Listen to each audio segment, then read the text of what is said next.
Go, keep pressing with the machine gun. A fiery landing in Pokrovsk. The GUR disrupts the enemy's plans and breaks through the front line. Oh! That was really good. A rare northern lights over Russia. Damn, the whole sky is just red over there. Oh no, it's just friendly drones putting on a bright show. Kursk region is without power.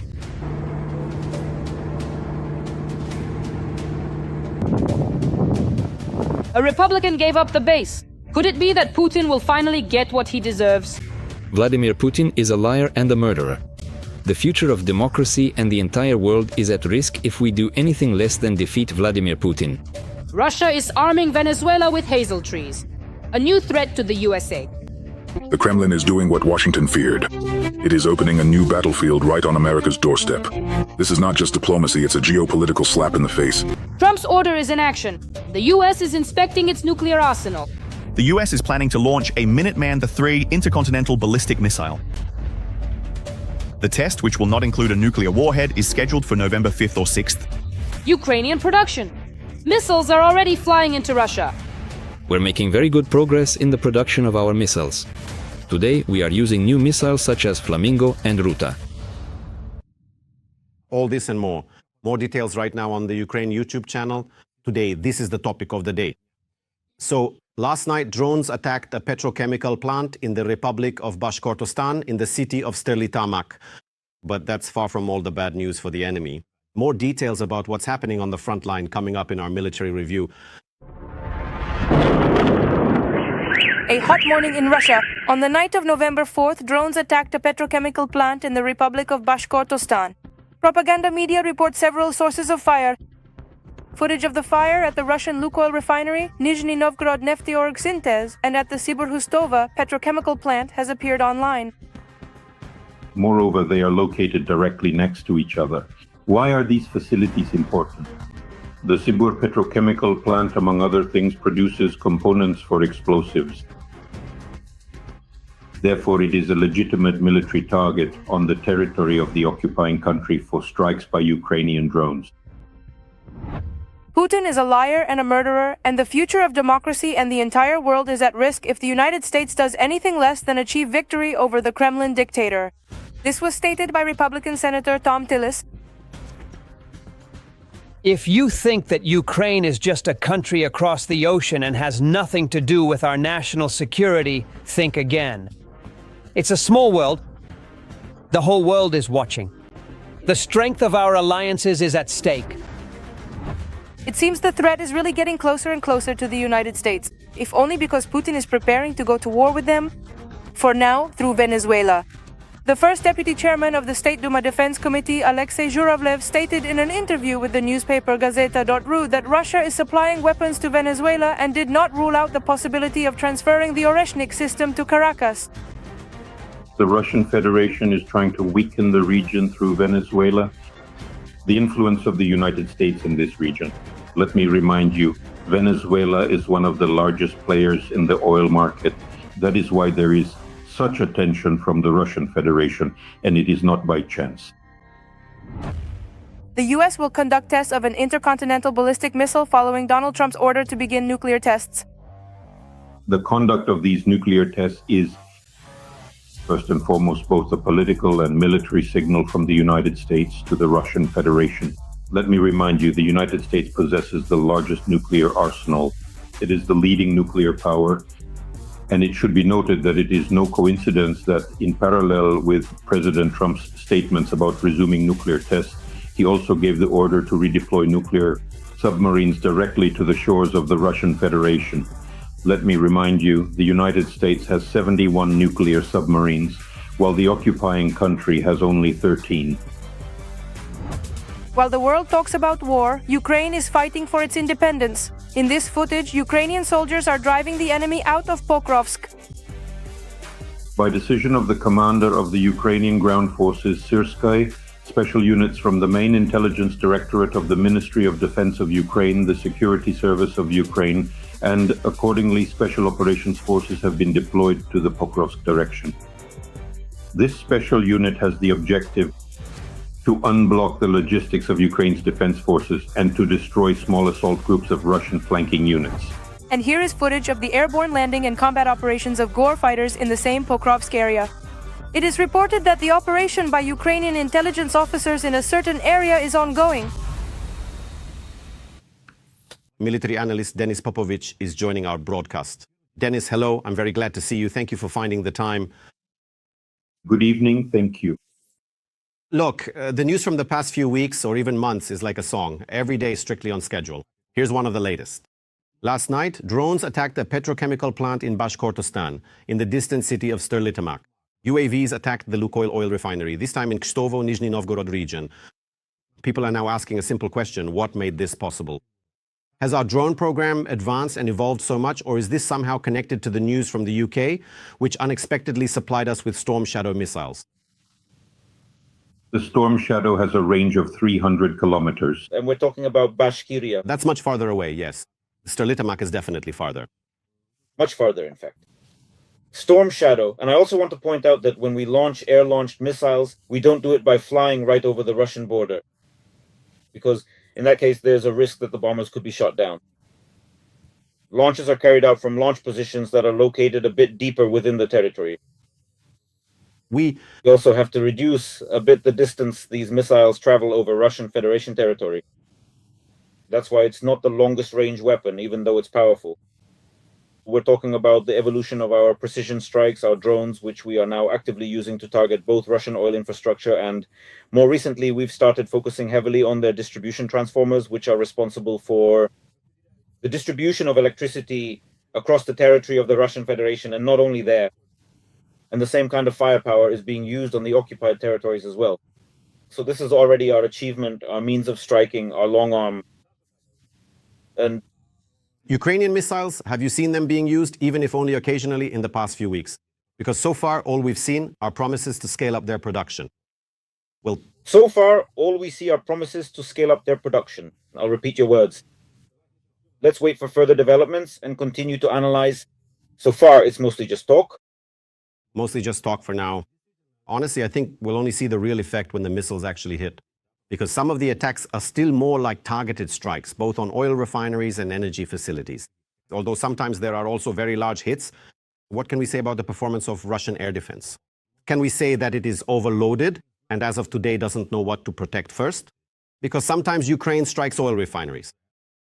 And it seems like they start frantically trying to cover them. Then Ukraine starts hitting energy facilities, as you rightly pointed out.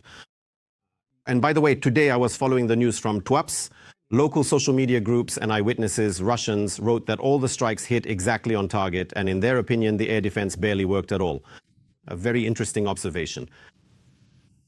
A significant portion of the air defense systems, the SAMs, are in the Moscow region and the Moscow suburbs. And we see that our drones don't reach there. They almost never make it. Specifically to Moscow, to the city center. So obviously the air defense there is working quite effectively.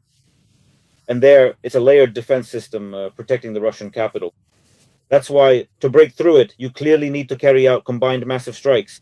But in most other places, it's very hard to cover everything. We say that we have problems covering the territory of Ukraine with air defense systems. And strikes get through one way or another, something always slips by. So what can we say about the territory of the Russian Federation? Their air defense is concentrated at the front, in the frontline zone, covering the combat formations of their troops. Air defense is concentrated over Moscow, or rather around Moscow. It protects the airspace over the city. There is air defense in the occupied Crimea as well, but it gets knocked out from time to time. That's why it's impossible to cover the entire Russian Federation. There are simply no such options. Even if you move things around, redeploy, or shift air defense somewhere else, that's the only way. But how can you guess? If we can strike at very obvious targets, then it will be extremely difficult for them to counter anything here. Dennis, am I right in understanding that you consider the latest drone attack on Moscow? Many have called it a probing attack. We also thought it was more of a reconnaissance by force. What do you think? I understand that you consider it, generally speaking, unsuccessful. I never said it was unsuccessful. You see, we need to overload their air defense system in order to achieve success and break through these layers of defense. I never claimed it was unsuccessful. What I said was that I used it as an example to show that the Moscow region is very strong and very tightly protected. To overcome this defense, you need combined strikes that are sufficiently consistent and systematic. Do we see that their air defense front is suffering? Because first and foremost, Moscow and Valdai are protected so that Putin can walk around with his briefcase without fear. Well, for example, here's the latest news. GU fighters destroyed a headquarters in Avdiivka with officers and Rubicon operators inside. How difficult was this operation? Well, first of all, they had to locate this headquarters. That's one. Second, they had to figure out how and with what to destroy it. Third, they actually had to carry out the operation itself, so it was quite difficult. It's not easy for me to answer your question because, first of all, we are somewhat inferior to the Russian Federation in terms of strike capabilities, especially aerial strike capabilities. That is, we see that some bombs do reach their targets, but most of the damage on the front line is currently being inflicted by drones. Every voice matters. Join our community, support independent journalism and help us bring you the truth from Ukraine. Become a member of Ukraine Today. Join us now. Let's move on to one of the hottest spots at the moment. The main intelligence directorate has shown unique footage of combat operations in Pokrovsk. I'd like to have this footage shown so our viewers can see it as well. As of today, do you already have an understanding of what specific operation the armed forces of Ukraine are conducting? How do you assess it? Are there any successes so far? There is no understanding, no assessments. No? That's the situation. I understand that my answer may not satisfy you, but at least it's an honest one. It simply won't clarify many points because, as you can see for yourself, there's so much informational noise and so many leaks, coming both from so-called useful idiots, to put it bluntly, and from Russian propagandists these days. That's why the information is extremely contradictory. Moreover, even Ukrainian commentators, experts, and bloggers with well-known names, respected people, their assessments also differ. Some say everything is lost, others talk about the counteroffensive, you see? So right now it's extremely difficult to give any kind of objective assessment that could really evaluate what's actually happening there. It's extremely difficult. The situation is truly complicated in Pokrovsk. A week ago, I said that if the trend continued as it was a week ago, the city could fall within November. Now we see that operations are underway there, including with the participation of special units from the GUR and SSO, as well as assault units of the Armed Forces of Ukraine and the Ukrainian Defense Forces. Therefore, I would now recommend waiting for the results and for some official statement regarding these results. Today we can say that the task is underway to clear out those Russian army infantry groups that have infiltrated Pokrovsk. They have spread out across the city's defensive area. That is, they have been seen both in the southern part and in the northern part. In other words, they've spread out and are trying to entrench themselves and build up their numbers there. That is, there are a lot of them. Well, it's difficult to fight them because they're trying to hide here in basements and so on. As for how many there were, as of last Friday, there were up to 350 people there. We understand perfectly well that they're hiding behind buildings and it's very hard to detect them. Moreover, unfortunately, they do have places from which they can infiltrate. Yes, they have positions to the south and southwest of the city, so basically they can enter the city. Next, to the north, I would draw attention specifically to the situation north of Pokrovsk. Work is underway to eliminate the Dobropolsky salient and to unblock the logistical routes toward Pokrovsk. Why is all this being done? Well, here too you can come up with various scenarios. Maybe one of them will turn out to be correct. But to say for certain that it will happen exactly this way is also impossible. It could be the unblocking of logistics in order to bring additional units into the city. And right now that's exactly what's happening. Or the unblocking of logistics to ensure the safe withdrawal of those units currently in Pokrovsk and Mirnograd. But we have heard from Alexander Syrsky, the commander-in-chief of the Armed Forces of Ukraine, that Pokrovsk and Mirnograd are holding and there is no encirclement. So as of today, we cannot say for certain that the objective is to ensure the withdrawal of our units from Pokrovsk and Mirnograd. It could be about taking up certain positions in the city in order to hold back the Russian army. It could be a Stalingrad scenario, yes, meaning a Stalingrad-like scenario. In 1942 to 1943, at the beginning, we remember, yes, from the history of World War II, what happened there. So any of these scenarios can be assumed now, and then later we can say that it came true. Look how smart we are, we guessed it. But in reality, it's extremely difficult to paint a clear picture right now. I would suggest waiting for some results and just watch and keep quiet for a while, because right now, all these assessments, ranging from very good to very bad, only add to the nerves. Right now, we are all being presented with a multitude of versions, which also affect people's mental state. Yes, but we should always remember that the enemy is very skilled at using such situations for their information and psychological operations to truly sow chaos. They are professionals at this, so you're right. Silence is truly golden right now. And how difficult is it to fend off these attacks right now? The enemy continues to throw every imaginable and unimaginable resource at it, and there is information that this is almost the final test for Gerasimov. That if they don't take Pokrovsk, it could almost cost him his rank.